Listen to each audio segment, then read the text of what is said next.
Hello दोस्तों, कैसे हो आप लोग। स्वागत है। मैं यहाँ पर आज बात करने वाला हूँ सबसे इंटरेस्टिंग टॉपिक, जो सबसे ज़्यादा कंफ्यूजिंग टॉपिक होता है कि भाई कौन सी भाषा चुने पेपर 1 में, कौन सी भाषा चुने पेपर 2 में। तो आप लोगों को बता दूं, पहला प्रश्न तो ये रहता है आप लोगों के मन में कि क्या दोनों में ही सेम भाषाएं चुन सकते हैं। तो जी नहीं, दोनों में हिंदी अगर चाहते हैं पेपर 1 और पेपर मतलब लैंग्वेज 1 एंड लैंग्वेज 2 के बारे में अगर हम बात करें तो लैंग्वेज 1 एंड लैंग्वेज 2 के बारे में मैं आपको अगर बता दूं, चलिए मैं यहीं लिख देता हूं आप लोगों के लिए।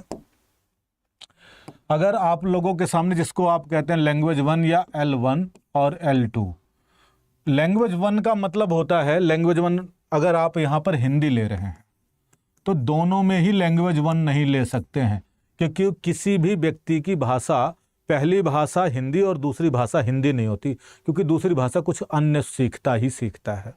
ठीक है, इसलिए यहाँ पर कुछ बच्चे सोचते हैं कि मैं कौन सी भाषा लूँ। देखो, सीटेट की तरफ से कोई मनाही नहीं है। अगर आपने हिंदी ली है तो आप संस्कृत भी ले सकते हैं, संस्कृत भी ले सकते हैं। ठीक है, सेकंड लैंग्वेज में संस्कृत ले लो, कोई दिक्कत नहीं है। आप चाहते हैं पहले में L1 में, चाहे पेपर 1 हो आपका, है ना, चाहे पेपर आपका फर्स्ट हो या पेपर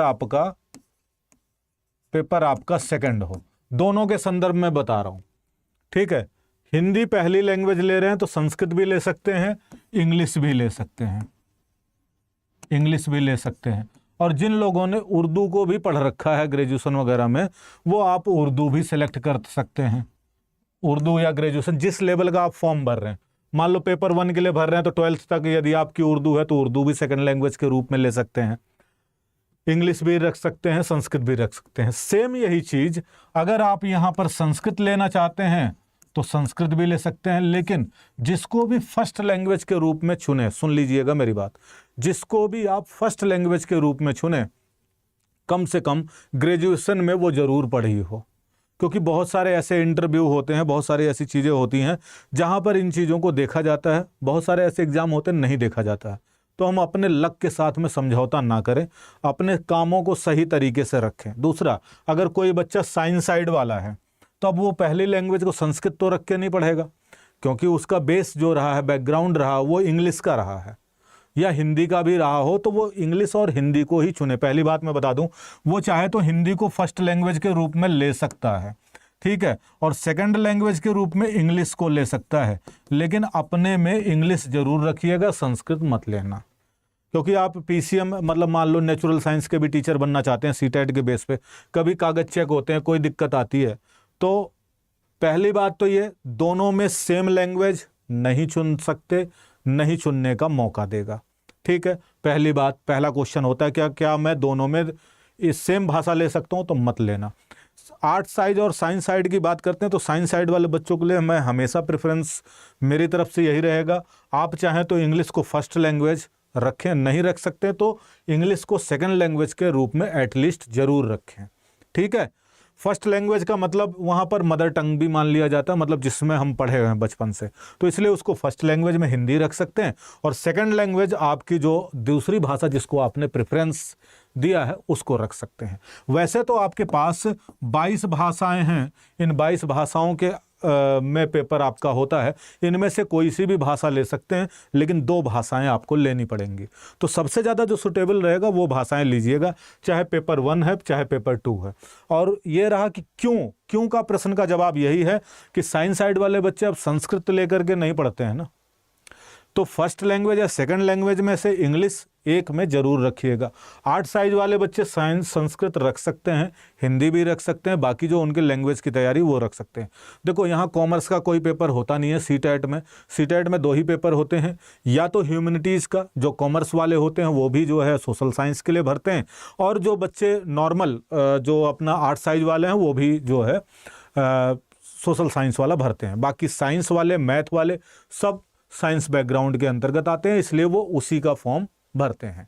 ठीक है, तो ये लैंग्वेज को सिलेक्शन को लेकर के बात है। 22 भाषाओं में से कोई सी भी चुन सकते हो, कोई दिक्कत नहीं है। सीटेट को आप पास होने चाहिए, बस ये सबसे बड़ी प्रॉब्लम रहती है। लेकिन बार बार यही कहूँगा कि दोनों में सेम लैंग्वेज मत करना। ठीक है, अब इसके पीछे का रीजन ये है कि मान लो बहुत सारे बच्चे कहते हैं सर हिंदी तो फिर भी हम कर ले जाते हैं, लेकिन इंग्लिश या सेकंड लैंग्वेज में हमें दिक्कत होती है।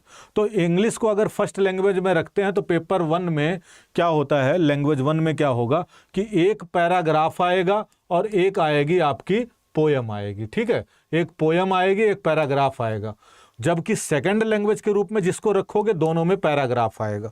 तो कभी कभी क्या होता है, हम इंग्लिश चूज कर लेते हैं फर्स्ट लैंग्वेज में, सेकंड में हिंदी, तो पोयम समझ में नहीं आती, कभी कभी टफ आ जाती है। इसलिए कोशिश यही करना कि हिंदी को फर्स्ट लैंग्वेज में रुकना, जो आपके लिए आसान हो जाए। अगर जिसका इंग्लिश ज़्यादा अच्छा है, इंग्लिश बैकग्राउंड का है, वो इंग्लिश को पहले रखना, हिंदी को बाद में रख लेना।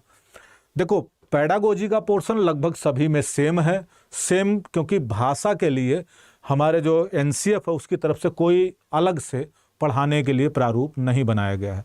बस इतना ही बताया गया, फर्स्ट लैंग्वेज, सेकंड लैंग्वेज और थर्ड लैंग्वेज को पढ़ाने के लिए थोड़े थोड़े नियमों में चेंज है। किसी भी भाषा को जिसको फर्स्ट में लेकर आओगे वो सभी के नियम लगभग बराबर रहते हैं।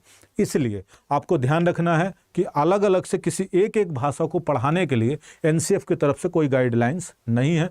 तो लगभग सभी के जो पेडागोजी के जो रूल्स हैं, शिक्षण के जो रूल हैं, सभी में बराबर रहते हैं। इसलिए किसी भी भाषा को ले सकते हैं जिसमें आपकी प्रोफिशिएंसी हो, जो आपके लिए बेहतर हो, बेटर हो, उसी को चुनना पहली लैंग्वेज के रूप में। और द्वितीय लैंग्वेज के रूप में आप कोई भी चुन सकते हैं, बाकी मैंने शुरू में आपको एक्सप्लेन कर ही दिया है, ठीक है।